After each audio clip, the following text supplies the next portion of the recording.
ទីនេះហើយចុះយើងគួរតែប្រញាប់ទៅផ្ទះវិញព្រោះថាពេលនេះគឺមេឃងងឹតហើយ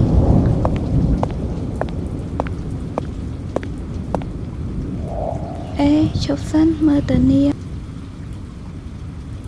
មកធ្វើអ្វីនៅទីនេះ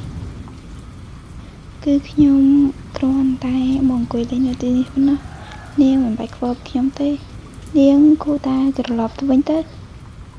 ហើយចុះនាងយកឆាត់របស់ខ្ញុំទៅនាងមិនចាំបាច់សងខ្ញុំវិញក៏បានដែរ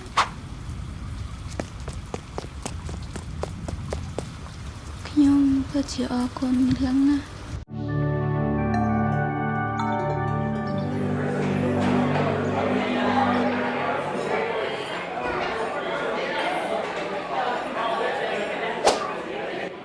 ញូរ៉ានេះអញក្ដីមើលទៅមុខឯងដូចជាមិនស្រាប់អត់សោះតែឯងឈឺមែនទេគឺពិតមែនហើយដោយសារតែសម័យគឺយើងបានឃើញគ្មានស្រីម្នាក់អង្គុយនៅកណ្ដាលមេឃភ្លៀងតែឯងចឹងហើយយើងក៏បានឲ្យឆាតរបស់យើងទៅឲ្យគេទៅហើយឯងនេះបើជាកតញ្ញូជាមួយស្រីណាទុកចិត្តឲ្យឆាត់តកេខ្លួនឯងរត់មកទាំងមេឃភ្លៀងបានហើយឈប់និយាយវាតែលោកគ្រូឃើញយើងនិយាយគ្នាដាក់ពិន័យពួកយើងទាំងពីរទៀតលើហើយ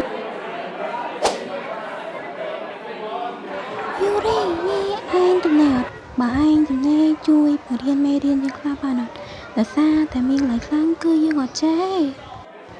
អត់អីទេយើងទំនេរតាចាំចេញពីរៀនចាំយើងជួយបង្រៀនឯងបានអត់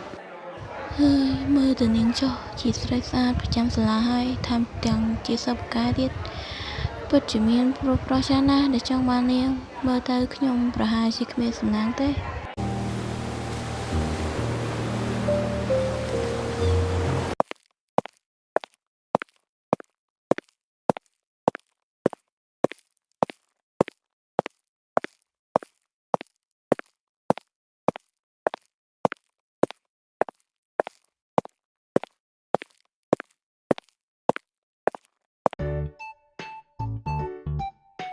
មិនបានជានាងមកឈរនៅបន្ទប់ខ្ញុំអញ្ចឹងមានការអីមែន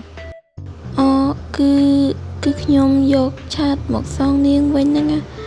ដោយសារតែកាលពីម្សិលមិញនាងបានឲ្យឆាតខ្ញុំមកហើយក៏សុំទោសចំពោះពាក្យសម្ដីដែលខ្ញុំបាននិយាយទៅកាន់នាងផងមិនអីទេបើសិនជាអរការងារអីហើយនាងត្រឡប់ទៅបន្ទប់នាងវិញចុះ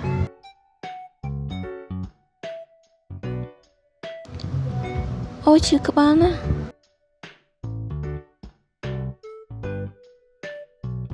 នេះនាងអត់ស្រួលខ្លួនមែនទេ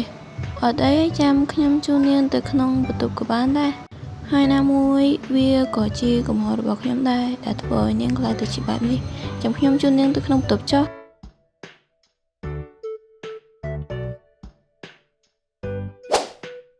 នេះនាងវាហើយមែនទេយ៉ាងម៉េចដែរនៅក្នុងខ្លួនមានអត់ស្រួលត្រង់ណាអត់ប្រាប់ខ្ញុំបានណាគឺខ្ញុំមិនអីទេអរគុណនាងហើយដែលបាននៅមើលថែខ្ញុំអញ្ចឹងមិនអីទេខ្ញុំគ្រាន់តែសងគុណនាងប៉ុណ្ណោះដោយសារតែខ្ញុំទៅនាងខ្លាចទៅជាបាត់នេះនិយាយចឹងខ្ញុំអាចសួរនាងបានអត់ហេតុអីបានជាកាលពីម្សិលមិញហ្នឹងនាងទៅអង្គុយសេតតែម្នាក់ឯងអញ្ចឹងតើនាងមានបញ្ហាគ្រួសារឬមួយក៏សង្សារសំបែកបានជានាងទៅអង្គុយសេតតែម្នាក់ឯងបញ្ហាគ្រួសារគឺគ្មានទេដោយសារតែខ្ញុំមិនដែលខ្វាយខ្វល់ជាមួយនឹងគ្រួសាររបស់ខ្ញុំទេ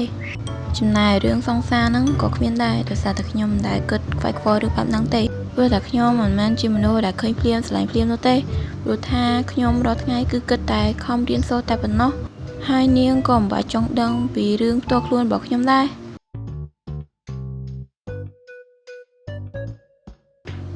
ឲ្យខ្ញុំសុំទោសផងបើសិនជាខ្ញុំសួរហើយធ្វើឲ្យនាងមិនមានអារម្មណ៍ល្អមិនអីទេពេលនេះគឺយប់ហើយនាងទៅបន្ទប់នាងវិញចុះឲ្យខ្ញុំសុំទោសផងខ្ញុំអំបីមិញនេះខ្ញុំគ្មានចេតនានិយាយខ្លាំងទៅកាន់នាងទេខ្ញុំសុំទោសផងណាមិនអីទេនេះយប់ណាស់ហើយនាងគួរតែត្រឡប់ទៅបន្ទប់របស់នាងវិញចុះខ្ញុំអាចនៅតែម្នាក់ឯងបាន